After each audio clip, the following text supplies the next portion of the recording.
Hi all, Raghavendra Kulkarni market ಪಾಠಶಾಲೆಯಿಂದ. ಇವತ್ತಿನ ದಿನ ಇಂಟ್ರಾಡೇ ಟ್ರೇಡಿಂಗ್ ಮಾಡುವಾಗ ಜನ ಯಾಕೆ ದುಡ್ಡನ್ನ ಕಳ್ಕೊತಾ ಇದ್ದಾರೆ ಅನ್ನೋದ್ರ ಬಗ್ಗೆ ಶಾರ್ಟ್ ಅಂಡ್ ಸ್ವೀಟ್ ಆಗಿ ಒಂದು ವಿಡಿಯೋ ಮಾಡ್ತಾ ಇದ್ದೀನಿ.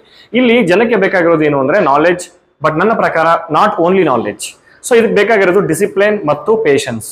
ನಾನು ನಿಮಗೆ ನಾಲೆಡ್ಜ್ ನ ಶೇರ್ ಮಾಡಬಹುದು, ಈ ತರ ಮಾಡಿ ಅಂತ ಹೇಳಿ. ಆದ್ರೆ ನನ್ನಲ್ಲಿರೋ ಡಿಸಿಪ್ಲಿನ್ ಮತ್ತು ಪೇಷನ್ಸ್ ನ ಶೇರ್ ಮಾಡ್ಲಿಕ್ಕೆ ಆಗೋದಿಲ್ಲ, ಅದು ನಿಮ್ಗೆನೆ ಬರಬೇಕು.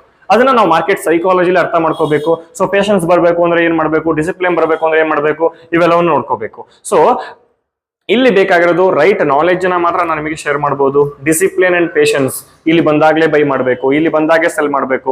ಟೆಕ್ನಿಕಲಿ ಏನಿರುತ್ತೆ ಅದನ್ನ ಫಾಲೋ ಮಾಡೋದು ನಿಮಗೆ ಬಿಟ್ಟಿರುತ್ತೆ. ಜನ ಯಾಕೆ ಫಾಲೋ ಮಾಡಲ್ಲ ಅಂತಂದ್ರೆ, ಒಂದು ಟೈಮ್ ಫ್ರೇಮ್ ನ ಯೂಸ್ ಮಾಡ್ಲಿಕ್ಕೆ ಬರೋದಿಲ್ಲ, ಇನ್ನೊಂದು ಪೊಸಿಷನ್ ಸೈಜಿಂಗ್ ಗೊತ್ತಿರಲ್ಲ, ಇನ್ನೊಂದು ಮಾರ್ಕೆಟ್ ಅಲ್ಲಿ ಟ್ರೆಂಡ್ ಅನಾಲಿಸಿಸ್ ಮಾಡ್ಲಿಕ್ಕೆ ಬರೋದಿಲ್ಲ. ಇವು ಮೂರನ್ನು ಯಾವ ತರ ಮಾಡಬಹುದು ಅಂತ ನಾನು ನಿಮಗೆ ಜಸ್ಟ್ ಬ್ರೀಫ್ ಮಾಡ್ತೀನಿ ಈ ವಿಡಿಯೋದಲ್ಲಿ. ಫಸ್ಟ್ ಥಿಂಗ್, ಟೈಮ್ ಫ್ರೇಮ್ ನ ಚೂಸ್ ಮಾಡ್ಲಿಕ್ಕೆ ಬರಲ್ಲ ಅಂತ ಅಂದೆ. ಟೈಮ್ ಫ್ರೇಮ್ ಚೂಸ್ ಮಾಡೋದು ಯಾವ ತರ, ನಾನು ಯಾವ ಟೈಮ್ ಫ್ರೇಮ್ ಅಲ್ಲಿ ಟ್ರೇಡಿಂಗ್ ಮಾಡಬೇಕು ಅಂತ ನನಗೆ ಗೊತ್ತಿಲ್ಲ ಅಂತಂದ್ರೆ ಟ್ರೇಡಿಂಗ್ ನ ಯಾವ ತರ ಮಾಡಬಹುದು. ನಾನು ಯೂಶಲಿ ಯಾವಾಗಲೂ ಟ್ರೇಡ್ ಮಾಡೋದು 3 ಮಿನಿಟ್ಸ್ ಟೈಮ್ ಫ್ರೇಮ್ ಅಲ್ಲಿ. ಟ್ರೇಡಿಂಗ್ ನ ಮಾಡೋದು, ಅನಾಲಿಸಿಸ್ ಮಾಡೋದು ಎರಡೂ ಡಿಫ್ರೆಂಟ್. ಅನಾಲಿಸಿಸ್ ಮಾಡುವಾಗ ಹೈಯರ್ ಟೈಮ್ ಫ್ರೇಮ್ ಅಲ್ಲಿ ಅನಾಲಿಸಿಸ್ ಮಾಡಬೇಕು, ಟ್ರೇಡಿಂಗ್ ನ ಮಾಡುವಾಗ ಲೋವರ್ ಟೈಮ್ ಫ್ರೇಮ್ ಅಲ್ಲಿ ಟ್ರೇಡಿಂಗ್ ನ ಮಾಡಬೇಕು. ಟ್ರೇಡಿಂಗ್ ನ ಮಾಡುವಾಗ ಲೋವರ್ ಟೈಮ್ ಫ್ರೇಮ್ ಅಂದ್ರೆ 3 minutes 5 minutes, higher time frame 15 minutes. Trading ನ ಮಾಡುವಾಗ ಹೈಯರ್ ಟೈಮ್ ಫ್ರೇಮ್ ಅಂದ್ರೆ 15 ಮಿನಿಟ್ಸ್, ಲೋವರ್ ಟೈಮ್ ಫ್ರೇಮ್ ಅಂದ್ರೆ 3 minutes, medium 5 minutes. So lower time frame ಅಲ್ಲಿ ಹೈ ರಿಸ್ಕ್ ಗೇಮ್ ಇರುತ್ತೆ, 5 ಮಿನಿಟ್ಸ್ ಅಲ್ಲಿ ಮೀಡಿಯಂ ರಿಸ್ಕ್ ಇರುತ್ತೆ, 15 ಮಿನಿಟ್ಸ್ ಅಲ್ಲಿ ಸೇಫ್ ಟ್ರೇಡರ್ಸ್ ಟ್ರೇಡ್ ಮಾಡ್ತಾರೆ. ಇಲ್ಲಿ ಜನ ಯಾಕೆ ಪ್ರಾಬ್ಲಮ್ ಆಗುತ್ತೆ ಅಂದ್ರೆ, 15 ನಿಮಿಷ ಟೈಮ್ ಫ್ರೇಮ್ ಡಿಸಿಪ್ಲಿನ್ ಆಗಿ ನಾವು ನಿಮ್ಮಿಂದ ಟ್ರೇಡಿಂಗ್ ಮಾಡಬೇಕು ಅಂತ ನೀವು ಮೆಂಟಲಿ ಪ್ರಿಪೇರ್ ಆಗಿ ಕೂಡ್ತೀರಾ. ಯಾವತ್ತೂ ಒಂದು ಕಮಿಟೆಡ್ ಅಮೌಂಟ್ ನ ಮಾರ್ಕೆಟ್ ಅಲ್ಲಿ ಹಾಕಬಾರ್ದು. ಸ್ಯಾಲರಿ ಬಂದಿರುತ್ತೆ, 10ನೇ ತಾರೀಕಿಗೆ ಒಂದು ಲೋನ್ ಕಟ್ಟಬೇಕಿರುತ್ತೆ. ಆ ಲೋನ್ ಕಟ್ಟೋದನ್ನ ಇದರಿಂದ ನಾವು ಗೇನ್ ಮಾಡಿ ಕಟ್ಟೋಣ, ಅಥವಾ ಕ್ರೆಡಿಟ್ ಕಾರ್ಡ್ ಸ್ವೈಪ್ ಮಾಡೋದು, ಇಲ್ಲ ಲೋನ್ ತಗೊಳ್ಳೋದು, ಈ ಮಿಸ್ಟೇಕ್ಸ್ ನ ಮಾಡ್ತೀವಲ್ಲ, ದಿಸ್ ಇಸ್ ಬಿಗ್ಗೆಸ್ಟ್ ಮಿಸ್ಟೇಕ್. ಯಾವತ್ತು ಸ್ಟಾಕ್ ಮಾರ್ಕೆಟ್ ಅಲ್ಲಿ ಟ್ರೇಡಿಂಗ್ ನ ಮಾಡ್ಲಿಕ್ಕೆ ಕಮಿಟೆಡ್ ಅಮೌಂಟ್ ಅನ್ನ ಹಾಕಬೇಡಿ. ಈ ಅಮೌಂಟ್ ರಿಸ್ಕ್ ಫ್ರೀ ಇರೋ ಅಮೌಂಟ್ ಅನ್ನ ಹಾಕಬೇಕು. ಈ ಅಮೌಂಟ್ ಹೋದ್ರೂ ಚಿಂತೆ ಇಲ್ಲ, ಆ ಅಮೌಂಟ್ ಅಲ್ಲಿ ನಾನು ಟ್ರೇಡಿಂಗ್ ನ ಮಾಡ್ತೀನಿ, ಹೋದ್ರೂ ಚಿಂತೆ ಇಲ್ಲ ಅಂತ ಹೋದ್ರೆ ಬಿಟ್ಬಿಡಬಾರ್ದು. ಸೊ ನೋಡ್ಕೊಂಡು ಟ್ರೇಡಿಂಗ್ ನ ಮಾಡೋಣ. ಹೈಯರ್ ಟೈಮ್ ಫ್ರೇಮ್ ಚೂಸ್ ಮಾಡ್ತೀರಾ, ಹೈಯರ್ ಟೈಮ್ ಫ್ರೇಮ್ ಚೂಸ್ ಮಾಡಿ ಇನ್ ಕೇಸ್ SL ಹಿಟ್ ಆಯ್ತು ಅಂತ ಅನ್ಕೋಣ. SL ಹಿಟ್ ಆದಾಗ ಏನ್ ಮಾಡ್ತೀವಿ, ನೆಕ್ಸ್ಟ್ 15 ನಿಮಿಷದ ಟೈಮ್ ಫ್ರೇಮ್ ಅಲ್ಲಿ ಅವಕಾಶಗಳು ಕಡಿಮೆ, 5 ಮಿನಿಟ್ಸ್ ಅಲ್ಲಿ ಮೀಡಿಯಂ ಸಿಗುತ್ತೆ, 3 ಮಿನಿಟ್ಸ್ ಅಲ್ಲಿ ಬಹಳ ಸಿಗುತ್ತೆ. ಸೊ 15 ನಿಮಿಷ ಟೈಮ್ ಫ್ರೇಮ್ ಅಲ್ಲಿ SL ಹಿಟ್ ಆಯ್ತು ಅಂದ್ರೆ 5 ಮಿನಿಟ್ಸ್ಗೆ ಸ್ವಿಚ್ ಮಾಡ್ತೀವಿ, ಅಪಾರ್ಚುನಿಟಿಗಳನ್ನ ಕ್ರಿಯೇಟ್ ಮಾಡ್ಲಿಕ್ಕೆ ಸ್ಟಾರ್ಟ್ ಮಾಡ್ತೀವಿ. ಅಲ್ಲೂ ಒಂದು SL ಹಿಟ್ ಆಯ್ತಾ, ನೆಕ್ಸ್ಟ್ 3 ಮಿನಿಟ್ಸ್ಗೆ ಸ್ವಿಚ್ ಆಗ್ತೀವಿ. ಅಲ್ಲೂ SL ಹಿಟ್ ಆಯ್ತಾ, ನೆಕ್ಸ್ಟ್ ಸಿಕ್ಸಿಕಲ್ ಬೈ ಮಾಡ್ಲಿಕ್ಕೆ ಸ್ಟಾರ್ಟ್ ಮಾಡ್ತೀವಿ. ಸೊ ಸುಮ್ಮನೆ ಗ್ರೀನ್ ಕಲರ್ ಕ್ಯಾಂಡಲ್ ಬಂದ್ರೆ ಬೈ ಮಾಡೋದು, ರೆಡ್ ಕಲರ್ ಕ್ಯಾಂಡಲ್ ಬಂದ್ರೆ ಸೆಲ್ ಮಾಡೋದು, ಈ ತರ ಮಾಡ್ಲಿಕ್ಕೆ ಸ್ಟಾರ್ಟ್ ಮಾಡ್ತೀವಿ. 1 ಟ್ರೇಡ್ 2 ಟ್ರೇಡ್ ನಾವು ಡಿಸಿಪ್ಲಿನ್ ಆಗಿ ಟ್ರೇಡಿಂಗ್ ಮಾಡ್ಲಿಕ್ಕೆ ಪ್ರಯತ್ನ ಮಾಡ್ತೀವಿ. ಯಾವಾಗ 2 SL ಹಿಟ್ ಆಗುತ್ತೋ ಅವಾಗ ಸಿಕ್ಕಂಗೆ ಎಲ್ಲ ಟೆಕ್ನಿಕಲ್ ಕಿತ್ತು ಬಿಸಾಕ್ಬಿಟ್ಟು ಸಿಂಪ್ಲಿ ನಮ್ಮ ಬೈಯಿಂಗ್ ಸೆಲ್ಲಿಂಗ್ ನ ಮಾಡ್ಲಿಕ್ಕೆ ಸ್ಟಾರ್ಟ್ ಮಾಡ್ತೀವಿ. ಜಸ್ಟ್ ನಮ್ಮ ಲಕ್ ನ ಟ್ರೈ ಮಾಡ್ಲಿಕ್ಕೆ ಹೋಗ್ತೀವಿ. ಯಾವಾಗ್ಲೂ 1 or 2 ಟ್ರೇಡ್ಸ್ SL ಹಿಟ್ ಆಯ್ತಾ, ಸೊ ಬಿಟ್ಬಿಡಿ ಟ್ರೇಡಿಂಗ್ ನ, ಇವತ್ತಿನ ದಿವಸ ಸಾಕು. ಯಾವಾಗ ನೀವು ದುಡ್ಡು ಮಾಡ್ಲೇಬೇಕು ಅಂತ ಮಾರ್ಕೆಟ್ ನ ಜೊತೆ ಆರ್ಗ್ಯುಮೆಂಟ್ ನ ಮಾಡ್ಲಿಕ್ಕೆ ಸ್ಟಾರ್ಟ್ ಮಾಡ್ತೀರಾ, you will be punished very badly by the market. So ಯಾವಾಗಲೂ discipline, patience and technical knowledge ಎಲ್ಲಿ ಎಂಟ್ರಿ ಆಗಬೇಕು ಬೇಕೇ ಬೇಕಾಗತ್ತೆ. ಸೊ ನಾನು ನಿಮಗೆ ಟೈಮ್ ಫ್ರೇಮ್ ಬಗ್ಗೆ ಹೇಳ್ತಾ ಇದ್ದೆ. ಅನಾಲಿಸಿಸ್ ನ ಮಾಡುವಾಗ 1 hour 4 hours 1 day. ಅನಾಲಿಸಿಸ್ ಅಂದ್ರೆ ಏನು, preparation before the trading. Trading ಮಾಡೋಕ್ಕಿಂತ ಮುಂಚೆ ಒಂದು ಪ್ರಿಪೇರ್ ಆಗ್ತೀರಾ, ಆ ಪ್ರಿಪರೇಷನ್ ಪ್ರಕಾರ ನೀವು ಟ್ರೇಡಿಂಗ್ ನ ಮಾಡಬೇಕು. So every day market open ಆದ್ಮೇಲೆ ನಾನು ಸಿಸ್ಟಮ್ ಓಪನ್ ಮಾಡ್ತೀನಿ, ಆಮೇಲೆ ಅದಕ್ಕೆ ಟ್ರೇಡಿಂಗ್ ಮಾಡ್ತೀನಿ, ಇಲ್ಲ. ಸೊ ಮಾರ್ಕೆಟ್ ಓಪನ್ ಆಗೋದಕ್ಕಿಂತ ಮುಂಚೆ ನಿನ್ನೆ ಮಾರ್ಕೆಟ್ ಏನಾಗಿತ್ತು, ಪ್ರೀ ಮಾರ್ಕೆಟ್ ಅನಾಲಿಸಿಸ್ ಮಾಡಬೇಕು. Major support and major resistance ಗಳಲ್ಲಿದೆ ಅನಾಲಿಸಿಸ್ ಮಾಡಬೇಕು. ಈ ಮಾರ್ಕೆಟ್ ಅಲ್ಲಿ ಸಪೋರ್ಟ್ ಅಂಡ್ ರೆಸಿಸ್ಟೆನ್ಸ್ ಗಳಲ್ಲಿನೇ ವರ್ಕ್ ಆಗೋದು. We have to buy in the support, sell at the resistance. So market support ಎಲ್ಲಿದೆ, ರೆಸಿಸ್ಟೆನ್ಸ್ ಎಲ್ಲಿದೆ ಅಂತ ನಿಮ್ಗೆ ಗೂಗಲ್ ಮಾಡಿದ್ರೆ ಸಿಕ್ಬಿಡುತ್ತೆ. ಬಟ್ ಆದ್ರೆ ಆ ಸಪೋರ್ಟ್ ಅಂಡ್ ರೆಸಿಸ್ಟೆನ್ಸ್ ಏನ್ ಗೂಗಲ್ ಅಲ್ಲಿ ಸಿಗುತ್ತಲ್ಲ, ಅದಕ್ಕೆ ಅಕ್ಯುರಸಿ ಇರಲ್ಲ. ನೀವೇ ಐಡೆಂಟಿಫೈ ಮಾಡಬೇಕು ನಿಮ್ಮ ಟೆಕ್ನಿಕಲ್ ನಾಲೆಜ್ ಇಂದ. ಎಲ್ಲಿ ಮಾರ್ಕೆಟ್ ಹೈಯರ್ ಟೈಮ್ ಫ್ರೇಮ್ ಅಲ್ಲಿ ಮೇಜರ್ ಸಪೋರ್ಟ್ ಹುಡುಕ್ಬೇಕು, ಲೋವರ್ ಟೈಮ್ ಫ್ರೇಮ್ ಅಲ್ಲಿ ಮೈನರ್ ಸಪೋರ್ಟ್ ಸಿಗುತ್ತೆ. ಲೋವರ್ ಟೈಮ್ ಫ್ರೇಮ್ ನ ಯೂಸ್ ಮಾಡುವಾಗ ಮೈನರ್ ಸಪೋರ್ಟ್ ಇದ್ರೆ we have to do the position sizing. Position sizing ಅಂದ್ರೆ ಲೋವರ್ ಟೈಮ್ ಫ್ರೇಮ್ ಅಲ್ಲಿ ನಾ ಹೇಳಿದ ಹಾಗೆ ಅಕ್ಯುರಸಿ ಕಡಿಮೆ, ಕ್ವಾಂಟಿಟಿನ ಕಡಿಮೆ ಮಾಡಬೇಕು. ಹೈಯರ್ ಟೈಮ್ ಫ್ರೇಮ್ ಅಲ್ಲಿ ಮೇಜರ್ ಸಪೋರ್ಟ್ ಗಳನ್ನ ಹುಡುಕ್ಬೇಕು. ಹೈಯರ್ ಟೈಮ್ ಫ್ರೇಮ್ ಅಲ್ಲಿ ಮೇಜರ್ ಸಪೋರ್ಟ್ ಗಳ ಹತ್ರ ಪೊಸಿಷನ್ ನ ನಾನು ಜಾಸ್ತಿ ಮಾಡ್ತೀನಿ. ಯಾಕೆಂದ್ರೆ I can target for big. ಯಾವಾಗ್ಲೂ ಮೈಂಡ್ ಅಲ್ಲಿ ಇರ್ಲಿ, lower time frame lower accuracy, quantity ಕಡಿಮೆ, short target. Higher time frame higher accuracy, big target, quantity ಜಾಸ್ತಿ ಮಾಡಬೇಕು. ಇದು ಯಾವಾಗಲೂ ನಿಮ್ಮ ಮೈಂಡ್ ಅಲ್ಲಿ ಇರಬೇಕು. Lower time frame lower accuracy, higher time frame higher accuracy. Intraday trading ಮಾಡುವಾಗ lower accuracy 3 minutes and 5 minutes, higher accuracy and higher time frame 15 minutes. Analysis ನ ಮಾಡುವಾಗ 1 day 4 hours, 1 day. So 1 hour, 4 hours, 1 day. 1 day is the higher time frame, 1 hour is the lower time frame. Analysis na higher time frame ಅಲ್ಲಿ ಮಾಡ್ತೀರಾ, trading ನ lower time frame ಅಲ್ಲಿ ಮಾಡ್ತೀರಾ. ಯಾವಾಗ ನಾವು higher time frame ಅಲ್ಲಿ market up trend ಅಲ್ಲಿ ಇದೆಯಾ, ಡೌನ್ ಟ್ರೆಂಡ್ ಅಲ್ಲಿ ಇದೆಯಾ ಅಂತ ನೋಡ್ತೀವಿ. ಮಾರ್ಕೆಟ್ ಅಪ್ ಟ್ರೆಂಡ್ ಅಲ್ಲಿ ಇರುವಾಗ, ಸೊ ಮಾರ್ಕೆಟ್ ಅಪ್ ಟ್ರೆಂಡ್ ಅಲ್ಲಿ ಇದೆ ಅಂತಂದ್ರೆ ನಾವು ಎಲ್ಲಿ ಮಾರ್ಕೆಟ್ ಅಪಾರ್ಚುನಿಟಿ ಸಿಗತ್ತೋ ಅಲ್ಲಿ ಮಾರ್ಕೆಟ್ ಅಲ್ಲಿ ಬೈ ಮಾಡಬೇಕು. ಮಾರ್ಕೆಟ್ ಅಪ್ ಟ್ರೆಂಡ್ ಅಲ್ಲಿ ಇದ್ರೆ use the buying opportunity. And ಅದೇ ಮಾರ್ಕೆಟ್ ಡೌನ್ ಟ್ರೆಂಡ್ ಅಲ್ಲಿ ಇದೆಯಾ, use the opportunity to sell the market at resistance. ಈ ಪಾಯಿಂಟ್ ಯಾವಾಗಲೂ ಮೈಂಡ್ ಅಲ್ಲಿ ಇರಲಿ. If the market is in up trend, use the right opportunity to enter the market at support. ಅದೇ ನಿಮಗೆ market ಏನಾದರೂ down trend ಅಲ್ಲಿ ಇದೆಯಾ, if the market is in the down trend, use the right opportunity to sell the market at resistance. ಇದು ನಿಮ್ಮ mind ಅಲ್ಲಿ ಇರಬೇಕು. So how to identify minor and major support. Lower time frame ಅಲ್ಲಿ support ಇದೆಯಾ, that is minor. Higher time frame ಅಲ್ಲಿ support ಇದೆಯಾ, that is major.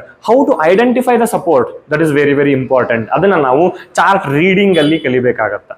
So ಇನ್ನು position sizing ಕಲ್ತ್ರಿ. ಪೊಸಿಷನ್ ಸೈಜಿಂಗ್ ಅಂದ್ರೆ ಏನು, ಲೋವರ್ ಟೈಮ್ ಫ್ರೇಮ್ ಅಲ್ಲಿ lower quantity, higher time frame accuracy ಇದ್ದಾಗ ಹೈಯರ್ ಕ್ವಾಂಟಿಟಿ ಮಾಡ್ತೀರಾ. ಸೊ ನಿಮ್ಗೆ ಗೊತ್ತಾಗಿರೋದೇನು, ಪೊಸಿಷನ್ ಸೈಜಿಂಗ್ ಯಾವಾಗ ಮಾಡಬೇಕು, ಆಮೇಲೆ ಟೈಮ್ ಫ್ರೇಮ್ ನ ಯಾವ ತರ ಯೂಸ್ ಮಾಡಬೇಕು ಅಂತ. ಈಗ ಟ್ರೆಂಡ್ ಅನಾಲಿಸಿಸ್ ಅಲ್ಲಿ ಮಾರ್ಕೆಟ್ ಡೌನ್ ಟ್ರೆಂಡ್ ಅಲ್ಲಿ ಇದೆಯಾ, ಸೊ ಈಗ ಮಾರ್ಕೆಟ್ ಡೌನ್ ಟ್ರೆಂಡ್ ಅಲ್ಲಿ ಇರುವಾಗ we should use the opportunity to sell the market at resistance. So market ಇಲ್ಲಿ ಡೌನ್ ಟ್ರೆಂಡ್ ಅಲ್ಲಿ ಇರುವಾಗ ಎಲ್ಲಿ ನನಗೆ ಅಪಾರ್ಚುನಿಟಿ ಇದೆ ಅಲ್ಲಿ ಮಾರ್ಕೆಟ್ ನ ಸೆಲ್ ಮಾಡ್ತೀನಿ. ಅದೇ ಮಾರ್ಕೆಟ್ ಅಪ್ ಟ್ರೆಂಡ್ ಅಲ್ಲಿ ಇದ್ರೆ ಎಲ್ಲಿ ನನಗೆ ಮಾರ್ಕೆಟ್ ಅಪಾರ್ಚುನಿಟಿ ಇದೆ ಬೈ ಮಾಡ್ಲಿಕ್ಕೆ ಬೈ ಮಾಡ್ತೀನಿ. ಈಗ ನಾನು 3 minutes ಟೈಮ್ ಫ್ರೇಮ್ ಅಲ್ಲಿ ಇದ್ದೀನಿ. ಈಗ ಸದ್ಯಕ್ಕೆ ಮಾರ್ಕೆಟ್ ಅಪ್ ಟ್ರೆಂಡ್ ಅಲ್ಲಿ ಇದೆ ಅಂತ ಅನ್ಕೋಣ. ಸೊ ಇಲ್ಲಿ ನನಗೆ ಬೈ ಮಾಡಿದೀನಿ. ಅಂಡ್ ಇನ್ನೊಂದು ಜನ ಏನ್ ಮಿಸ್ಟೇಕ್ಸ್ ಮಾಡ್ತಾರೆ ಅಂತಂದ್ರೆ, ಲೂಸಿಂಗ್ ಟ್ರೇಡ್ ಅಲ್ಲಿ ಎವರೇಜ್ ಮಾಡೋದು. ನಾವೇನ್ ಮಾಡ್ತೀವಿ, ವಿನ್ನಿಂಗ್ ಟ್ರೇಡ್ ಅಲ್ಲಿ ಎವರೇಜ್ ಮಾಡ್ತಾ ಹೋಗ್ತೀವಿ. ಈಗ ನೀವು ಸ್ಕ್ರೀನ್ ಅಲ್ಲಿ ನೋಡ್ತಾ ಇರೋ ಹಾಗೆ ನೋಡಿ, ಮೂರ್ ಪೊಸಿಷನ್ ಇದೆ ಅಲ್ವಾ. ಇದು bitcoin versus USD forex market ಅಲ್ಲಿ ಕ್ರಿಪ್ಟೋದಲ್ಲಿ ಟ್ರೇಡಿಂಗ್ ನ ಮಾಡ್ತಾ ಇರೋದು, ಬಿಟ್ಕಾಯಿನ್ ವರ್ಸಸ್ USD ಅಲ್ಲಿ. ಸೊ ಇದರಲ್ಲಿ ನೋಡಿ, ಒಂದು ಟ್ರೇಡ್ ತಗೊಂಡಿದ್ದೀನಿ, ಟ್ರೇಡ್ ಚೆನ್ನಾಗಿ ಹೋಗ್ತಿದೆ, ಮತ್ತೊಂದ್ ಸ್ವಲ್ಪ ಟ್ರೇಡ್ ತಗೊಂಡೆ, ಮತ್ತೊಂದ್ ಸ್ವಲ್ಪ ಟ್ರೇಡ್ ತಗೊಂಡೆ, ಮೂರು ಕೂಡ ನನಗೆ ಪ್ರಾಫಿಟ್ ಅಲ್ಲಿ ಇದೆ. ಸೊ ಜನ ಏನ್ ಮಾಡ್ತಾರೆ ಅಂತಂದ್ರೆ, ಈ ಮಾರ್ಕೆಟ್ ಫಾಲ್ ಆಗ್ತಿದ್ಯಾ, ಇಲ್ಲಿ ಬೈ ಮಾಡ್ತಾರೆ, ಬೀಳತ್ತೆ, ಮತ್ತೆ ಬೈ ಮಾಡ್ತಾರೆ, ಮತ್ತೆ ಬೀಳತ್ತೆ, ಮತ್ತೆ ಬೈ ಮಾಡ್ತಾರೆ. ಇಲ್ಲಿಂದ ಇಲ್ಲಿಗೆ ಬರೋದ್ರಲ್ಲಿ ನಮ್ಮ ಅಕೌಂಟ್ ಕ್ಲಿಯರ್ ಆಗ್ಬಿಟ್ಟಿರತ್ತೆ. ಅದೇ ನಾವೇನಾದ್ರೂ ಇಲ್ಲಿ ಬೈ ಬಂದಾಗ ಬೈ ಮಾಡ್ಬಿಟ್ಟು ಮತ್ತೆ ಸಪೋರ್ಟ್ಗಳ ಹತ್ರ ಮಾರ್ಕೆಟ್ ಬಂದಾಗ ನಾ ಇಲ್ಲಿ ಮತ್ತೆ ಬೈ ಮಾಡಿ ಎವರೇಜ್ ಮಾಡ್ತಾ ಹೋಗಿ ಎಲ್ಲಿ ರೆಸಿಸ್ಟೆನ್ಸ್ ಸಿಗತ್ತೆ ಅಲ್ಲಿ ನಾನು ಪೊಸಿಷನ್ ಕಟ್ ಆಫ್ ಮಾಡ್ತೀನಿ. So I average in winning trade and you average in, ಅಂದ್ರೆ ಯಾರು ಲಾಸ್ ನ ಮಾಡ್ಕೋತಿದ್ದಾರೆ ಅವ್ರ ಫೂಲಿಶ್ ಟ್ರೇಡರ್ ಅಂತ ಇದ್ದಾರೆ, they average in losing trade. So trend analysis ಮಾಡೋದು ತುಂಬಾ ಇಂಪಾರ್ಟೆಂಟ್. ಟ್ರೆಂಡ್ ಅನಾಲಿಸಿಸ್ ನ ಯಾವಾಗಲೂ ನಾವು ಹೈಯರ್ ಟೈಮ್ ಫ್ರೇಮ್ ಅಲ್ಲಿ ಮಾಡಬೇಕು, ಲೋವರ್ ಟೈಮ್ ಫ್ರೇಮ್ ಅಲ್ಲಿ ಟ್ರೇಡಿಂಗ್ ನ ಮಾಡಬೇಕು. ಹೈಯರ್ ಟೈಮ್ ಫ್ರೇಮ್ ಅಂದ್ರೆ 1 hour, 4 hour ಅಂಡ್ 1 day. ಈ ಟೈಮ್ ಫ್ರೇಮ್ ಅಲ್ಲಿ ಮಾರ್ಕೆಟ್ ಅಪ್ ಟ್ರೆಂಡ್ ಅಲ್ಲಿ ಇದೆಯಾ, ಡೌನ್ ಟ್ರೆಂಡ್ ಅಲ್ಲಿ ಇದೆಯಾ. ಫಾರ್ ಎಕ್ಸಾಂಪಲ್ ಈಗ ನಾನು ಈ ಟೈಮ್ ಫ್ರೇಮ್ ನ ಸ್ವಿಚ್ ಮಾಡ್ತೀನಿ. 1 hour ಟೈಮ್ ಫ್ರೇಮ್ ನ ಸ್ವಿಚ್ ಮಾಡಿದ್ರೆ ಸದ್ಯಕ್ಕೆ ನಂಗೆ ಬಿಟ್ ಕಾಯಿನ್ ಸೈಡ್ ವೇ ಇದೆ. ಸೊ ನಾ ಏನ್ ಮಾಡ್ತೀನಿ ಅಂದ್ರೆ, ಸೈಡ್ ವೇ ಇರುವಾಗ ಜಸ್ಟ್ ನಾನು ಲೋವರ್ ಪಾಯಿಂಟ್ ನ ಹೈಯರ್ ಪಾಯಿಂಟ್ ನ ಮಾರ್ಕ್ ಮಾಡ್ತೀನಿ. ಸೊ ಲೋವರ್ ಪಾಯಿಂಟ್ ನ ಹೈಯರ್ ಪಾಯಿಂಟ್ ನ ಮಾರ್ಕ್ ಮಾಡ್ತೀನಿ. ಇಲ್ಲಿ ಬಂದಾಗ ಬೈ ಮಾಡ್ತೀನಿ, ಇಲ್ಲಿ ಹೋದಾಗ ಪ್ರಾಫಿಟ್ ಬುಕಿಂಗ್ ನ ಮಾಡ್ತೀನಿ. ಸೊ ಇದು one of the theory to identify the major trend. ಇನ್ನು ಸುಮಾರು ಹಾದಿಗಳಿದಾವೆ major trend and minor trend ನ ಅನಾಲಿಸಿಸ್ ಮಾಡ್ಲಿಕ್ಕೆ. ಸೊ ಎಲ್ಲವನ್ನು ಕಲ್ತು ಟ್ರೇಡಿಂಗ್ ನ ಮಾಡಿ, ವಿತ್ ಡಿಸಿಪ್ಲಿನ್ ಟ್ರೇಡಿಂಗ್ ನ ಮಾಡಿ. ವಿತೌಟ್ ಡಿಸಿಪ್ಲಿನ್, ವಿತೌಟ್ ಪೇಷನ್ಸ್ ದಯವಿಟ್ಟು ಮಾರ್ಕೆಟ್ ಅಲ್ಲಿ ಟ್ರೇಡಿಂಗ್ ನ ಮಾಡಿ ದುಡ್ಡನ್ನ ಕಳ್ಕೋಬೇಡಿ. ಇದು ಎಲ್ಲದಕ್ಕೂ ನಾವು ಕಲೀಲಿಕ್ಕೆ ಹೋಗ್ತೀವಿ. ಇಡೀ ಪ್ರಪಂಚದಲ್ಲಿ ಏನೇ ಮಾಡ್ಬೇಕಂದ್ರೂ ಕಲ್ತು ಬಿಟ್ಟು ಮಾಡ್ತೀವಿ.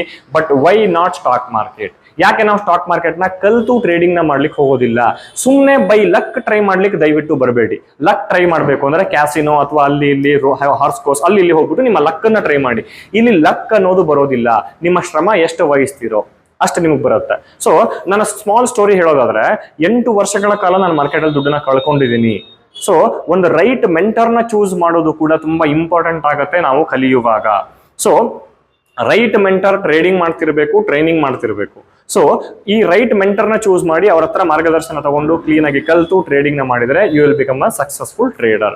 ಇಂಡಿಪೆಂಡೆಂಟ್ ಟ್ರೇಡರ್ ಆಗೋದು ಇಂಪಾರ್ಟೆಂಟ್. ನಾ ಯಾವಾಗ್ಲೂ ಹೇಳ್ತೀನಿ, ಅಕೌಂಟ್ ನ ಬೇರೆಯವ್ರಿಗೆ ಕೊಡೋದು, ಟಿಪ್ಸ್ ತಗೊಳ್ಳೋದು ದಯವಿಟ್ಟು ಮಾಡಬೇಡಿ.